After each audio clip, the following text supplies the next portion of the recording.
Welcome to Deconstruct, a podcast from The Real Deal.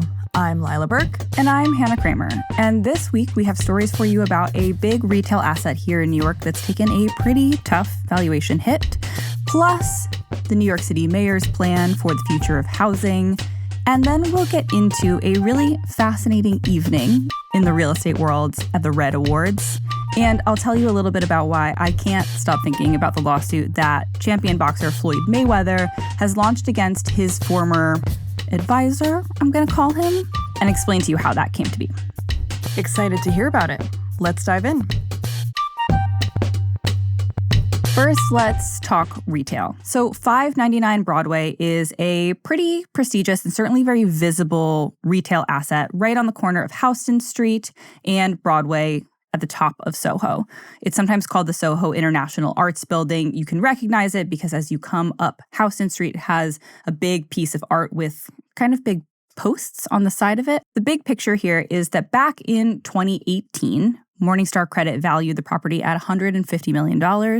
And just last week, that valuation dropped to $32 million.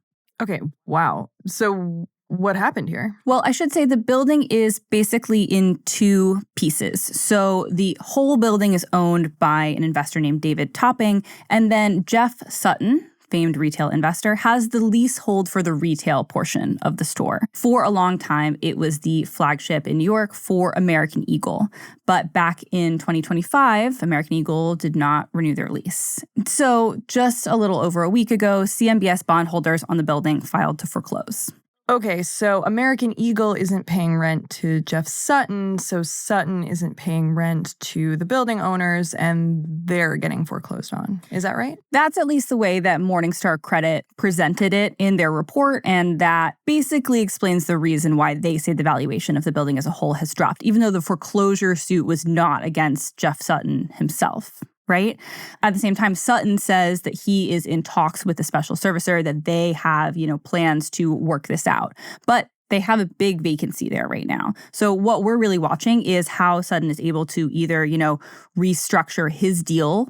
And I should say Sutton has a 49-year lease on the property. He controls the retail portion until I think 2057. So he has some time left to, be responsible for this, figure out what to do with it. And it'll be interesting to see in terms of the retail market, what he can put in here and what the future of the building looks like. Mm-hmm. Soho is really in demand. I mean, it seems like there would be demand for that space, but I guess we'll see. We will see. We'll be watching.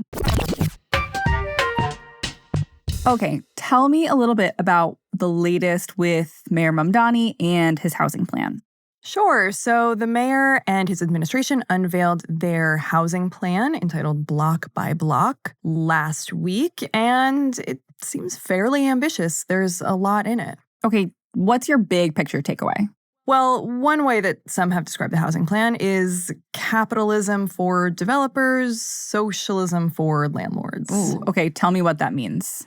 Well, for existing landlords, especially in rent-stabilized properties, the big focus is really on enforcement, so sort of punishing those landlords. And there's kind of a playbook here, which involves working with tenant organizations to target certain landlords and buildings, searching for violations in these roof-to-cellar inspections, at some points bringing criminal charges, and ultimately the goal being to transfer properties from quote-unquote bad landlords to what the Mamdani administration would call more responsible stewards, nonprofits, the tenants themselves.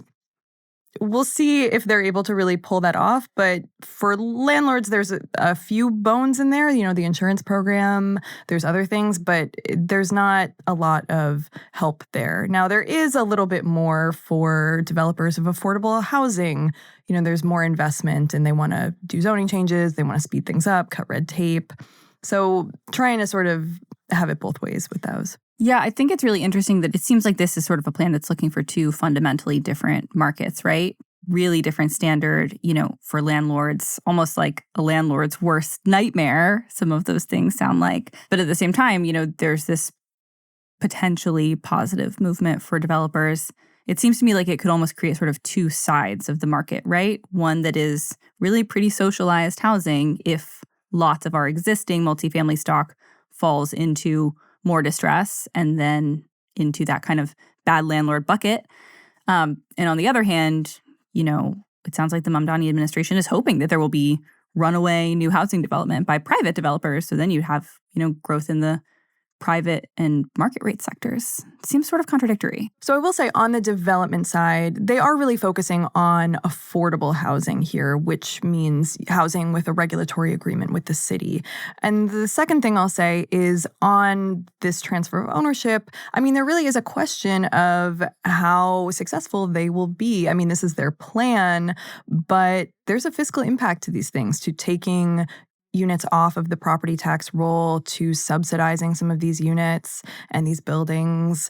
And we're going to have to see how this plays out in reality. And then the last thing I'll say is I think it's interesting that the HSTPA, the Housing Stability and Tenant Protection Act of 2019, sort of provided both the justification and the means for the Mamdani administration to try to enact this plan to transfer ownership of some of these buildings. The justification being that these buildings are distressed.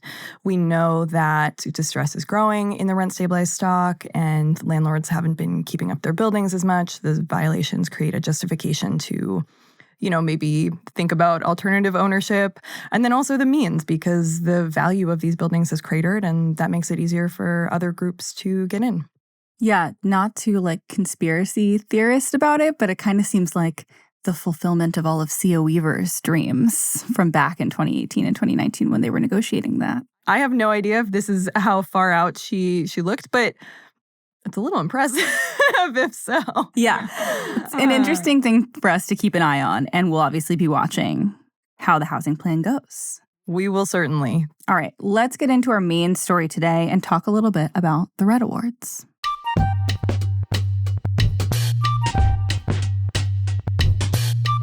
Every year, real estate has a number of industry red carpets for people to walk, from the more formal events like the Rebney Gala to ones that are, still formal, but more informally gathered, from the Real Estate Twitter Gala.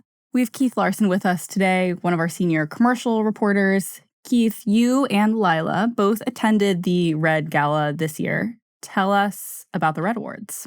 Yeah, it's hard to kind of describe what the Red Awards is. It's basically, it bills itself as real estate's most prestigious real estate award show. But Red Awards gives out some very niche and obscure awards to people like the best elevator contractor of the year. So how did you find out about the Red Awards first? And then what was kind of your impression of it before going? Yeah, it's been getting a lot of attention on Twitter because of their strange advertisements that seem like a mixture of either AI or something out of the mid-90s. And they have these events, and I actually went to one a couple of years ago, and I distinctly remember it because it was a cash-only bar. And I think that was a first at a real estate networking event. So with these very niche awards, how are people getting these awards? They're paying for them? How serious is this? Well, the person who founded it, Salman Yalkin, definitely takes it seriously. He requires everyone to wear a black tie dress code, which is a tuxedo or gowns for women. And they have this advisory panel of people like Bob Knackel, Ken Swig is on there, and 20 other people in the industry. But yeah, when you kind of look at who is getting these awards, it is more obscure people generally, and in fields that we are generally not that familiar with. Okay, so just to name the elephant in the room here, there is the impression, and people say this online, that this is pay for play. It looks pay for play. It feels pay for play. Going into this event, was that your sense? And then was that sort of confirmed, or did you change your opinion on what these awards are kind of about as you went to the event and talked to Salman? Yeah, some of this seemed kind of absurd because I was wondering, how many other nominees there were for elevator contractor of the year or transferable rights broker of the year or, the Visionary Vanguard Award for 25 years of excellence in commercial real estate. I just wondered about the competition. But at the end of the day, awards are kind of bullshit anyways. So, is it any different than any other award where people give money to charity and then they get this big award, or they, are Bill Rudin or the Durst who get, awards at these other industry galas?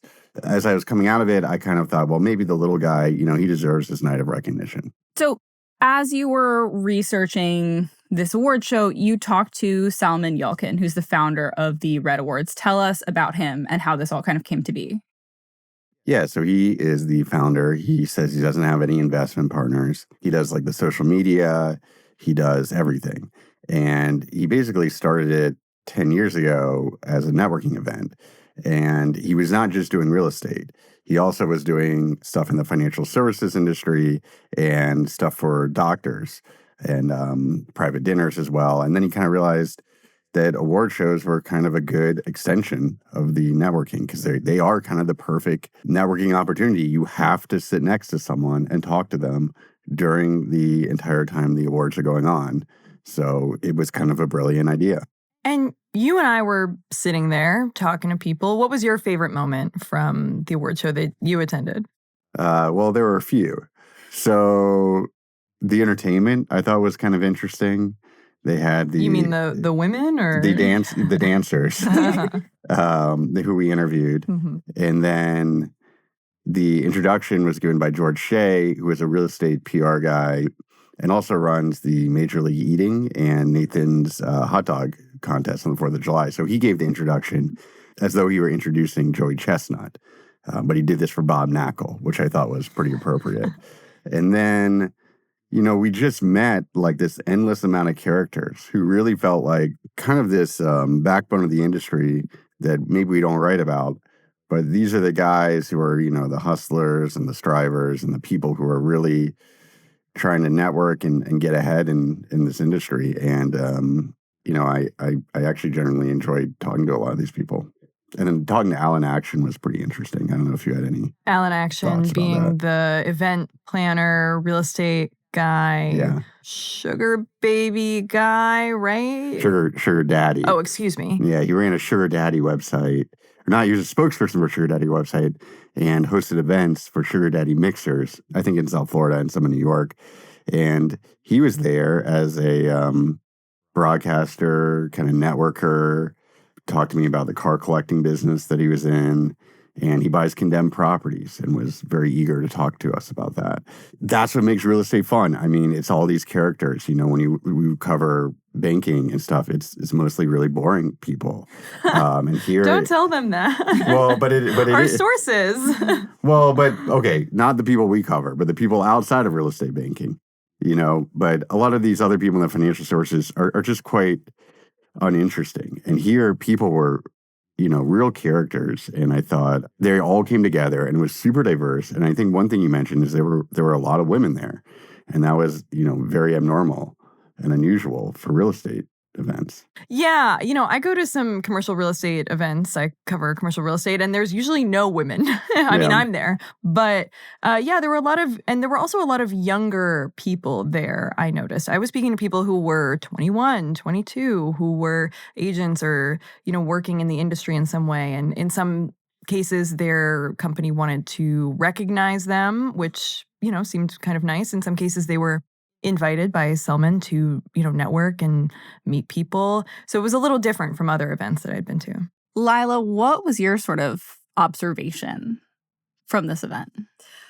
As Keith has sort of said, it was very different from other real estate events that I had attended. I have only been at the Real Deal for about a year, but I went to the Rebney Gala. This was very different. Even sartorially, I would say it was very different. The formal wear at this event was, I would say, a lot more risque. I interrupted a girl having a little bit of a wardrobe malfunction, ran over there, saved the day. And there were a lot of little oddities happening. Yeah, there were a couple red tuxedos. And then one thing I noticed is that even though it was black tie, a lot of people didn't wear bow ties. Did you notice that? Leo Jacobs didn't have one on. And then on the counter, on the entry point, they had a bunch of bow ties there, but they were different colors. They're like pink and blue and yellow.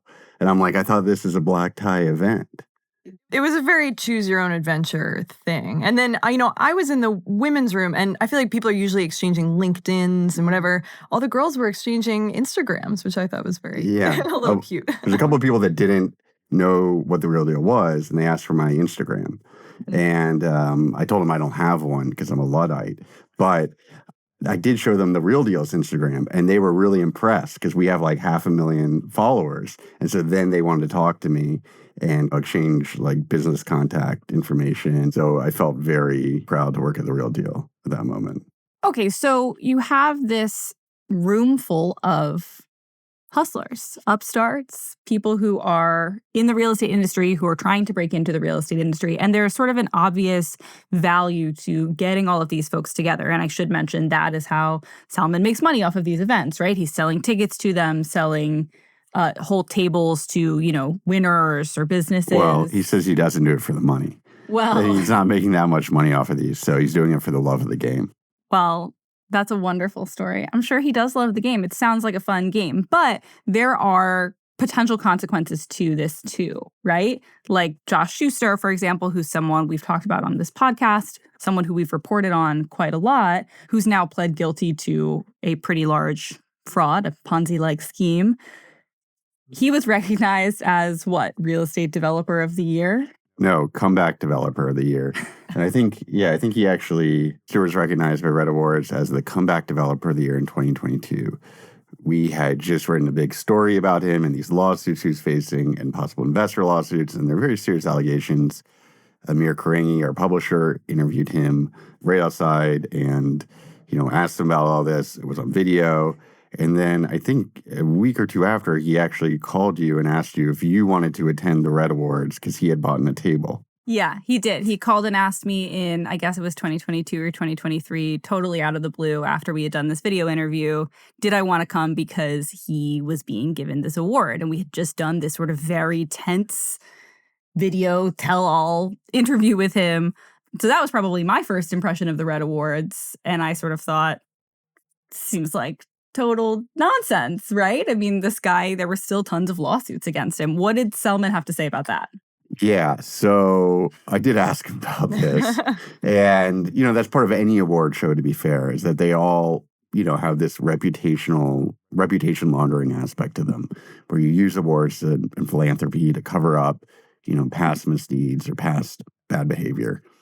And he was like, well, he was coming back and he had his new company and, how are we supposed to know this stuff? And it's kind of like, well, maybe you should have done a little bit of due diligence. But, on the other side, this happens kind of regularly. And the other thing is that there's a lot of other award shows and organizations that have given awards to people that are worse. With that in mind, knowing that, we have these shows, yes, awards are being given out kind of no matter what we maybe think of them. Do you think that the Red Awards specifically, and more generally, award shows like this are a net positive for real estate or a net negative? I went into this thinking, how vain and silly are these people that they could want an award like, where there's pretty clearly no competition for it. And it's an organization that has been, created as a networking event, and people are making fun of it on Twitter and really lambasting it. And I was like, oh man, this is like really sad. And then I went to it and I'm like, you know what? This is really nice, because so few times in life do you actually get to have any recognition or any sort of enjoyment from, your colleagues and your peers and your family.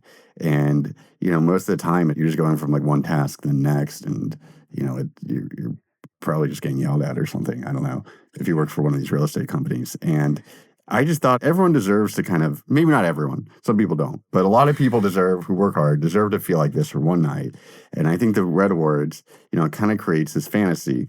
And as absurd as it may be, wearing these black ties and having this kind of strange entertainment and red carpet aspect to it, I actually thought overall, it's kind of a nice thing. And I hope that maybe next year I'll win Real Estate Journalist of the Year at the Red Awards and we can all celebrate. And this time it wasn't a cash bar and the food was okay. And actually, this is actually very interesting. The Red Awards is going international this month or in June to Bucharest, Romania in a partnership with Forbes. So, the great people of Romania and the Republic of Moldova will get a chance to also experience this fantasy the strivers and hustlers and guys in Brooklyn and Queens and Manhattan get to live. Keith, thank you very much for being here. Yeah, anytime. Looking forward to seeing you guys in Romania.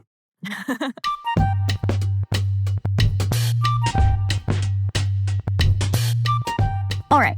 For our last story of the day, I want to tell you all about my story obsession right now, which is that Floyd Mayweather, the champion undefeated boxer, is suing his former advisor, I'm going to call him Jona Rechnitz, for allegedly stealing something like $175 million from him in cash, jewels, and real estate funds. Okay, so the Floyd Mayweather real estate thing, a little before my time at The Real Deal. Why don't you fill me in? Okay, so back in the fall of 2024, we started hearing reports that Floyd Mayweather was going to get into real estate. He'd had a documented kind of friendship with Jeff Sutton, who we talked about earlier on the podcast. He supposedly met Jeff Sutton at a, I think, basketball game, some game at Madison Square Garden. Sutton and Mayweather got to talking, and Sutton basically said, you're like a dentist. You only make money when you work, when you're fighting, or when, like a dentist, you're, drilling teeth. But I'm in real estate, and so I make money in my sleep. And Floyd said, that's what I'm going to do. I'm going to get into real estate. In 2024, he appeared to start to do so. The first big deal we heard about was a $402 million investment. He was supposedly buying 1,000 units over 60 buildings, mostly in northern Manhattan, from Josh Gottlieb's Black Spruce. That was kind of a big, splashy way to get in, and he just kind of kept the ball rolling from there. Okay, so big multifamily buildings. I mean, is that a good investment? Well, we definitely had some questions about it at the time, right? Multifamily was really struggling as a sector. And so we kind of wondered, what's the deal? Like, who is advising Floyd about this? What is his big picture real estate strategy? Especially because it started to take off from there, right? We reported on this big $402 million deal. And then there were other big investments, supposedly with 601W companies. He was supposed to be buying a stake in the Versace Mansion. He had done deals with SL Green before. He was supposedly doing another $100 million deal with Go Partners, which is also connected to Josh Gottlieb. And during all of this, he rolls out his own real estate company called Veda Properties. So we thought, great time to invite Floyd Mayweather to come and speak at our conference. So we invited him to come and speak at the New York City Forum. And that was when things started to get a little bit strange. Okay, what were we trying to figure out by inviting him to the forum? Well, we wanted to kind of understand what the real estate strategy here was, because the investments were across lots of different asset classes in different locations all over the country. And so we were sort of trying to get the big picture. Here's somebody with a lot of capital who's made a huge amount of money from his, really prolific sports career. Where is he going to put it? And how is he sort of thinking about real estate as a potential wealth multiplier for him? As we started talking to him, we were often communicating with him through, handlers. And that's normal with these really high profile folks. But one of the people who we were coordinating with was this guy, Jona Rechnitz.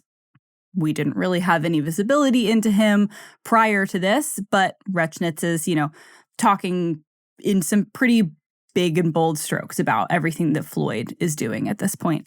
A few days before the forum, a really big article comes out in a magazine called The Atavist, which does super long form stuff. This is a many, many, many page article all about Jona, making some pretty gnarly allegations against him. Okay, what is he accused of? Big picture on Jona. He is originally from Los Angeles and got his start here in New York in real estate, of course. He worked for Africa Israel Investments and then went out and formed his own real estate firm. But In the sort of early teens, he got connected with a number of people in the correction officers union. And eventually he pled guilty to the conspiracy to commit honest services wire fraud, which is when you bribe a public official, in this case, NYPD officers. What was the bribery scheme here? Basically, they were trying to divert funds from the correction officers' pension fund into, for particular investors. And the head of the union, who Rechnitz had gotten connected to, got a big kickback. But Jona flipped and became an informant. And as an informant, was super valuable to the state in taking down a ton of other people involved in this big bribery scheme. So ultimately, he was only sentenced to, I think, 5 months in prison and 5 months on house arrest, and ends up shipping out to LA to kind of make his life over. Okay, so he gets involved in this stuff, but he kind of makes it out of it, right? So then what? Things, I assume, go really well for him and he stays out of trouble. Oh, of course. He goes back to LA and gets into the jewelry business. Over the next couple of years, as he builds up this jewelry business, at first things seem to be going really well. And this is what's chronicled in this Atavist article, right? Things seem to be going really well. He's, putting jewelry on people like Kim Kardashian and, of course, Floyd Mayweather. But lawsuits start piling up. Other jewelers are alleging that he either lost the jewels that were loaned to him or stole them. He gets in a huge dispute with his neighbor. It's just a crazy article with a lot of very, very intense allegations that, big picture, just cast a lot of doubt on, how trustworthy this person is. And this is happening just a couple days before we're going to have his advisee, Floyd Mayweather, on stage. Okay, so that brings us to the forum. What happens there? Well, Susie Kavanaugh, former host of this podcast, gets him on stage and asks him some pretty, I think fair and tough questions about his relationship with Jona. We'll play you a clip from that. I want to dial in on this a little bit more. So Jona is also facing multiple lawsuits related to the luxury jewelry business. Okay. He opened in LA after the guilty plea in New York. Yes. Investors and lenders claim that Jona defrauded them and stole from them. Okay. You promoted jewelry for Jadel. Did those lawsuits surprise you? Jona is my friend. He's a person that I love. I trust Jona, not just 10%, 20%, 100%. Now it seems like we've got a pretty different story here, because just last week, he uses attorney Leo Jacobs, attendee of the Red Awards, and well known to us here at TRD, to file this huge suit against Jona, against Eyal Frist, who was supposedly the CEO of Mayweather's real estate company, and against a lawyer, Alexander Seligson, saying they diverted this $175 million from him. Wow. Okay, so he trusted Jona 100%. Maybe not his best idea. Yeah, maybe not his best idea. And there's a couple interesting signals there. One, I think, is the fact that he has Leo Jacobs as his attorney. Leo, famously, is the guy who, and this is what he'll tell you about himself, his goal is to get his clients from -1 to 0, he says, right? So these are often people who are not in great straits. I mean, he's a bankruptcy attorney. So the fact that Floyd has come to Leo with this suit, I think, is particularly interesting. And then you also just have all of these questions. And now we're sort of going back and starting to unravel what really happened with a lot of these deals. Keith, who we just spoke to, is looking into that and has a story coming soon about how many of these deals fell apart, didn't actually happen. Some money was returned on some of them. And so we're still trying to sort of piece together the picture of, did Floyd not understand the deals? Were they misrepresented to him? And that's going to be really interesting to see play out in court. Mm-hmm. And that sort of ties us back to what we were talking about on the last episode about when you have money, it sort of attracts people. You become a target either of, in this case, maybe a alleged grifter. In our last episode, we were talking about a sextortion plot. So it seems like athletes are also sort of, susceptible to this. Yeah, I will say there have been many stories, unfortunately, of athletes who suddenly come into a lot of wealth and then are subject to bad business managers, people who take advantage of, them having all of this money kind of lying around and not necessarily knowing what to do with it. But, Floyd Mayweather has been famous and successful for a very long time. So will be interesting to see, how he fights back against this and whether he can knock Jona Rechnitz out. Wow. All right. Well, that's all we have for you this week. Thank you so much for listening. You'll hear from us again next week.